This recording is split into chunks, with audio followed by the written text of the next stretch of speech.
పూణేలో జరిగిన 4వ టీ20లో ఇంగ్లాండ్పై టీమిండియా 15 పరుగుల తేడాతో విజయం సాధించింది. అయితే ఈ మ్యాచ్ అనంతరం భారత కెప్టెన్ సూర్యకుమార్ యాదవ్ ఈ విధంగా చెప్పుకొచ్చాడు. జట్టులో ప్రతి ఒక్కరూ మంచి ప్రదర్శన చేశారు.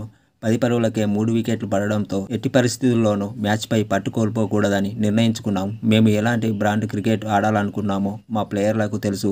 అందుకు తగ్గట్టే వారి ప్రదర్శన ఉంది. అయితే ఒకే ఒక ఓవర్లో 3 వికెట్లు కోల్పోవడం ఇబ్బందికరం. ఈ కష్ట సమయంలో హార్దిక్ పాండ్యా, శివం దుబే తమ అనుభవంతో మంచి బ్యాటింగ్ చేశారు. సమయానికి తగ్గట్లు ఆడారు. సానుకూల ప్రదర్శనతో మెప్పించారు. నెట్స్లో ఎలా అయితే బ్యాటింగ్ చేస్తామో మ్యాచ్లోనూ అలాంటి ప్రదర్శన చేయాలని మేము మాట్లాడుకుంటాము. ఈ మ్యాచ్లోనూ బ్యాటర్లు నమ్మశక్యం కాని ప్రదర్శనతో మెప్పించారు. ఈ మ్యాచ్లో మేము సరైన విధంగానే ఆడుతున్నట్టు అనిపిస్తోంది.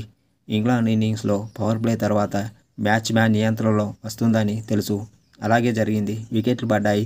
దీంతో మ్యాచ్ మా నియంత్రణలో వచ్చింది. ఈ మ్యాచ్లో హర్షిత్ రాణా మంచి బౌలింగ్ చేశాడు. మ్యాచ్ ప్రారంభం నుంచి చివరి దాకా అభిమానులు మాకు ఎంతో మద్దతుగా నిలిచారు అని సూర్యకుమార్ యాదవ్ మ్యాచ్ అనంతరం చెప్పుకొచ్చాడు.